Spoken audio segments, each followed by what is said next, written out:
And now, a tale well calculated to keep you in suspense. Standing alongside the 5-year-old station wagon was a woman. A woman. The woman. But the woman wasn't his woman.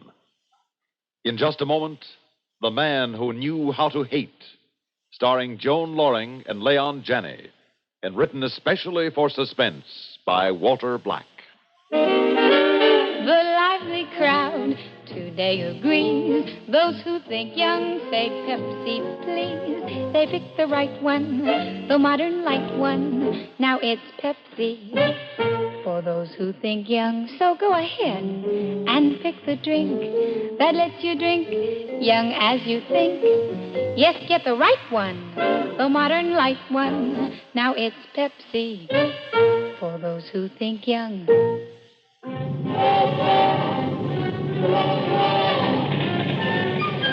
Well, I see where the Yankees lost again. The Yankees, they lost again. That's 3 in a row. Oh. Now, you take the Tigers for a change. They got a well-rounded ball club. Tigers, Yankees, a stupid slob. Baseball's probably his whole life. And what's mine? Hate. Well, why not? It's a good, honest emotion. You can feed on it, live off it. And you never get enough. Better than love. It dries up. So does lust. Lust ought to rhyme with grace. And hate ought to rhyme with Albert. Miserable, penny-pinching, mousy Albert. First time I saw him, we were on the 509 to High Lawn. I was sitting next to him, and he was marking down things in a little 10-cent store notebook. Totaling up your racetrack winnings? What? Oh, you mean this? Oh, no. I was just marking down my daily expenses. That way I keep track, you see. Sounds like fun. Oh, you'd be surprised how one's expenses can mount up if they're not constantly checked. Lunch, for instance. Unless I keep it down to 90 or 95 cents, my daily expenses can go over $3 or $3.50. That much? Huh? Oh, easily, yes. I'm Albert Larrabee. Eat friendly. High Lawn, next stop. We're way out. Well, that's my station. Excuse me, Mr. Friendly. Relax, it's mine, too. Oh, I didn't realize we were neighbors, so to speak. What a creep. I made a mental note to avoid him in the future, but I tore it up when I saw who was waiting for him. He made a beeline for a 5-year-old station wagon. Standing alongside it was a woman. A woman. The woman. Red hair and sexy figure and everything else any man would ever want. It was eyes right for every commuter passing by. I stood there. Her eyes slid over me, stopped, slid back. My mouth felt dry. I knew the symptoms. Oh, brother, did I know the symptoms. I had to meet her. Touch her. Oh, Mr. Friendly, I'd like you to meet my wife, Grace. His wife. It had to be a joke. A woman like that? I walked over to the car. We shook hands. I felt the contact. So did she, I could tell. I'm very glad to meet you, Mr. Friendly. The name's Peter. Peter. Mine's Grace. Well, can we give you a lift? No, thanks. My car's up in the lot. Your wife doesn't use it during the day? My ex-wife can't afford a car on the alimony she's into me for. Oh. I'm sorry. Don't be. We hated each other. And all the time I was wondering what she was doing with that little creep. How could she even talk to him for 5 minutes without dying of boredom? I had to get to her. The easiest way was by being friendly with Albert.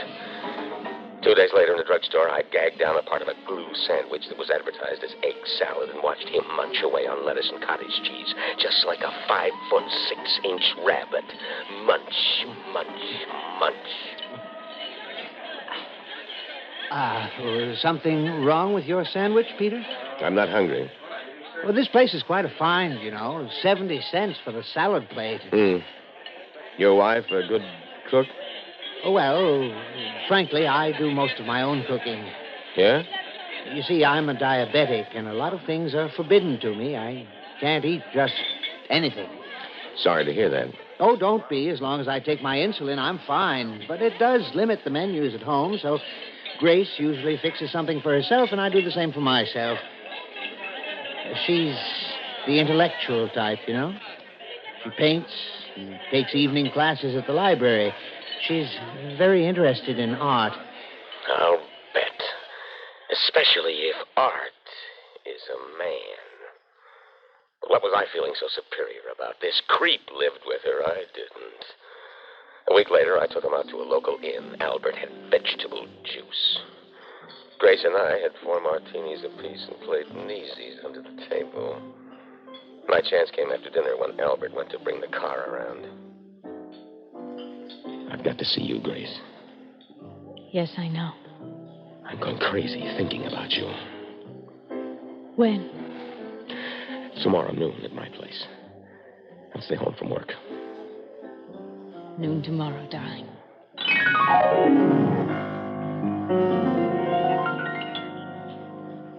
Noon, my place.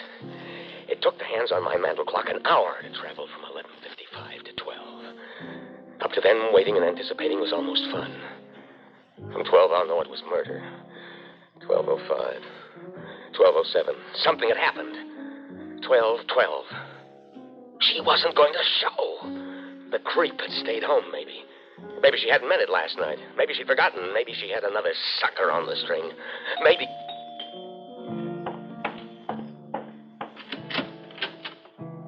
Hello, Peter. Hello. Oh. I knew what the first one would feel like. I just imagined. Well? Truth is greater than fiction.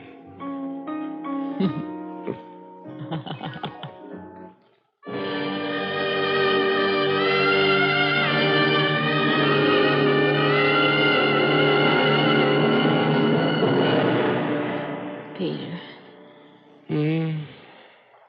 Quelle heure est-il? 4, what's the French for 35? I better be going. Why? Have you forgotten Albert?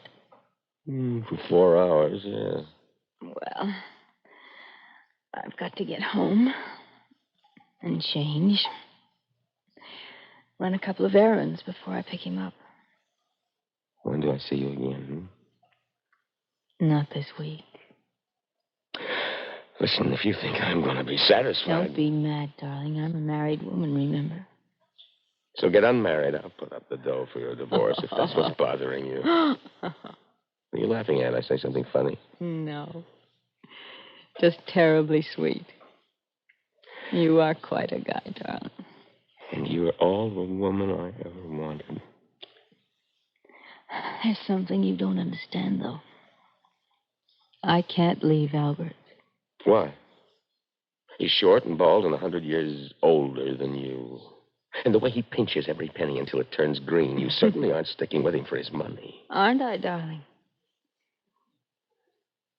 Peter, every week for 21 years, Albert has taken exactly 10% of his salary check, right down to the exact penny, and invested it in the stock market.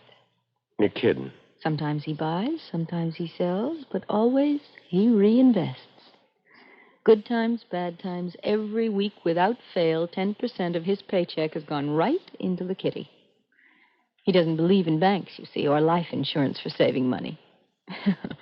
He even kept it a secret from me until about 2 years ago. How much has he sold it away? $133,000. $100,000. 133 grand. And that was back in March. So you see why I'm So upset, Pete. You've turned my safe little world upside down. There is another way. What do you mean, baby? I mean, there is another way to be free of Albert. And keep the money. You mean what I think you mean? What do you think I mean, darling? Murder. Oh, no. Accidents happen every day. Well, don't they? An accident. Of course. All we have to do is figure out what kind of an accident's going to happen to Albert.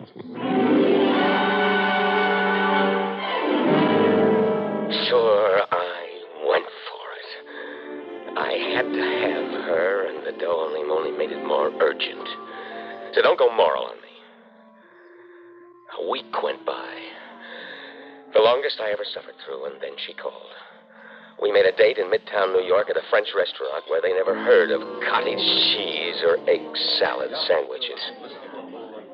You're staring at me, Peter. Do you realize how long it's been? 8 days, less 30 minutes. Well, maybe you can stand it, but I can't. You'll have to, darling. From now on, we're just casual acquaintances. You're crazy. No, you are if you think I'm going to jeopardize our chances. Oh, darling, don't pout. How are you? After the funeral, I'll move away to Florida, California. And in a couple of weeks, you can join me. You talk as if you were already dead. Why not? After tomorrow morning, he will be. Tomorrow? We haven't made any plans. Shh. We're not going to. The best murders are the simplest kind. Most people make their biggest mistake in doing too much planning, leaving too many loose ends, you know. No, I don't. I'm with a real estate firm, not with the mafia. Temper. Anyway, it's tomorrow. This coq au vin is delicious. And I thought I was cold-blooded. Darling, I'm just realistic like most women. Of course, if you want to back out. Listen, I hate that little creep. I'm not backing out. But how? Subway. You both take it every morning from the station. Yeah, but I go uptown, he goes downtown. Tomorrow, you both go downtown. Make up a reason. And be sure you're on the platform with Albert. Better sit with him on the train going in. Then what? Do I have to draw you a diagram? The subways are jammed at rush hour, aren't they? It's a wonder more people aren't shoved over the edge of the platform. But listen, whatever you do, don't be obvious. Pretend to buy a paper and leave. And then just as you hear the train coming...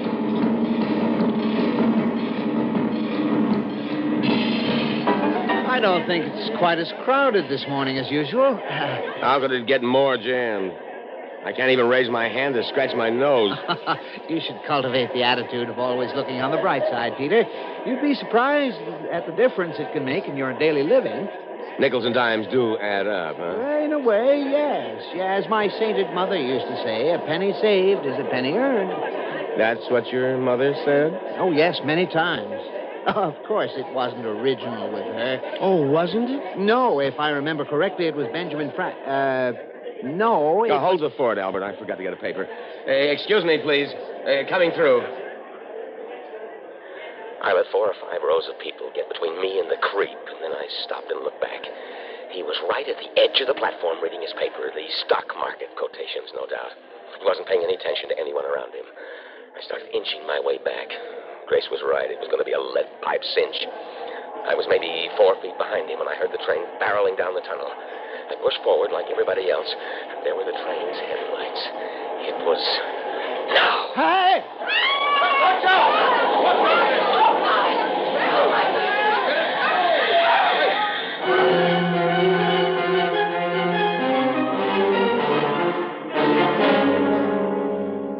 The simplest thing in the world, and you botch it. I did everything just the way I was supposed to. It's not my fault the train stopped in time. Yes, it was. You pushed him too soon. All right. Just lucky Albert's so unsuspecting. Well, what'd he say? Just how glad he was you were there to keep him company until he calmed down. Actually, he blamed himself for standing too close to the edge of the platform. Now what? And don't say we try that again. Shut up and let me think. Wait, You got an idea? I just might have. Well, what is it this time? Push him in front of the Fifth Avenue bus? How about noontime on 42nd Street? Shut up. Or better yet, how's this? I get Albert down to the aquarium, and when nobody's looking, I pick him up and throw him into the shark tank. He looks enough like a shark himself with that pointed nose. Of course, he might last for a day or two, but eventually the sharks would gobble him up. Wait a minute. Why didn't I think of that right away? It's been there all along, staring me in the face. What, the sharks? Shut up and let me think a minute. You really have come up with an idea? You're darn right I have. Foolproof, too, darling. What? Never mind. The less you know, the better off we are. And this time, I'll do it.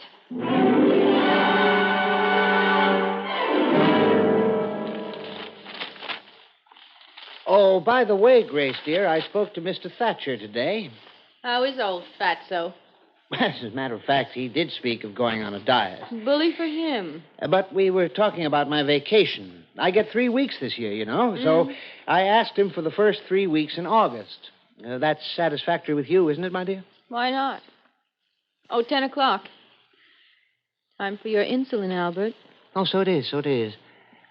Oh, could I impose on you, my dear? I'm rather tired. Of course. You just sit and relax. Thank you, dear.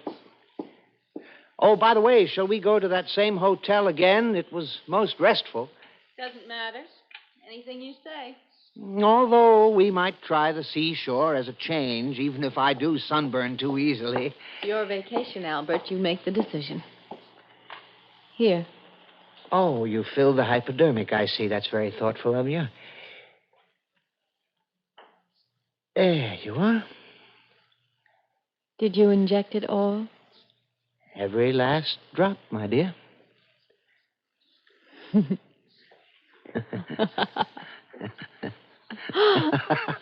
I was just thinking of something amusing. What an odd coincidence. So was I.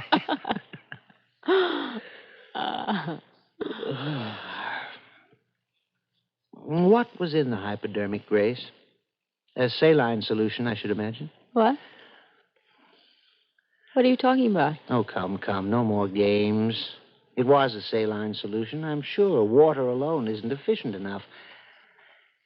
I should go into a coma within the hour, if you're wondering. Albert, I don't know what you're talking And I should about. be dead sometime before, say 6 in the morning. Why are you talking this way? I don't know what you think I've done, but Don't you, must... Grace? The police will tomorrow when they play the tapes I've sent them. The tapes? Albert, what are you talking about? Briefly, and to the point. You and Mr. Friendly. Mr. Friendly? White mouse I may be, and to some even a creep. What? But no one has ever accused me of being deaf, dumb, and blind. What are you... I know you, Grace. I can read you like a book. A nasty, dirty book. Albert, what... I know why you've stayed with me. I know what you think of me. Odd, isn't it, that you've never known what I think of you? Albert, I thought we... Spare me. I've loathed you for a long time. I've loathed you for your mean little soul and your petty mind and... You... Yes, for your beauty, which was never mine. And I think I've loathed you most of all because I still loved you. Albert? I've had private detectives working for me since the day you first set eyes on Mr. Friendly. You what? They're the ones who, what's the expression? Bugged his apartment. Oh, Very interesting listening, Grace. Of course, I must admit the subway was a surprise, and so messy, too. I knew you'd revert to this. Oh, Albert. You're even attractive when you cry. Oh, one more surprise, my good wife. Had you possessed the patience to wait another 6 months, at the most a year, all that money would have been yours legally. What? My last little secret. You thought I'd been going to the doctor only for diabetes? Alas, no. Cancer. Dread word, isn't it? We discovered it 2 years ago. Oh. No, I haven't suffered any pain yet. I'm told that comes only in the final stages. Oh, that's what I couldn't face. Oh. So, thank you very much for your assistance. Albert, couldn't we just once more try to... No, we couldn't. Now, would you leave me alone? The condemned man is supposed to get his last wish, and mine is really quite simple. I don't want to look at you again. Never.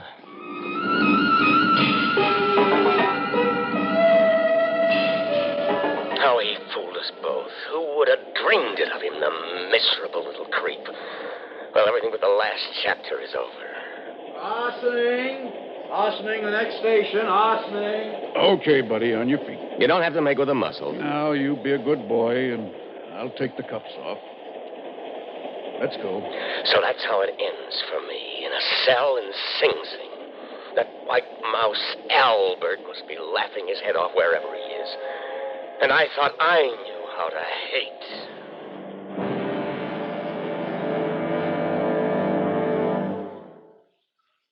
Suspense. You've been listening to The Man Who Knew How to Hate, starring Joan Loring as Grace Larrabee and Leon Janney as Peter Friendly, and written for Suspense by Walter Black. In a moment, the names of our players and a word about next week's story of Suspense. Mommy, I scraped my elbow. Oh, dear, you ought to be more careful. Wait, I'll get the unguentine. But, Mommy, isn't that for burns? Sure, but unguentine's wonderful for scratches, too, and for cuts and scrapes. As well as burns, science has proved that unguentine boosts nature's healing power as no plain antiseptic can. Forms a protective cover to lock out germs and speed healing. Stops the hurting, too. See, it's not just for burns. And now there's something new. Unguentine First Aid Spray. Looks like a fire extinguisher, but inside is special unguentine medication that puts out pain, kills germs, and starts healing fast as you spray it on. Cools and soothes sunburn on contact. Get both unguentine First Aid Spray and unguentine antiseptic dressing that boosts nature's healing power.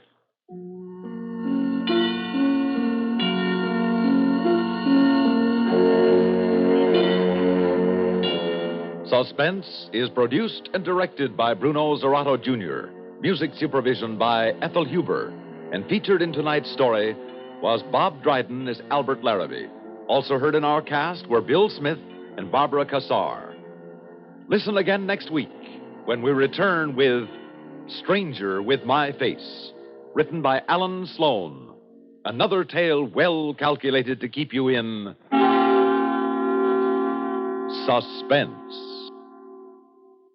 First word in speed, the last word in accuracy. Expanded CBS News on the CBS Radio Network.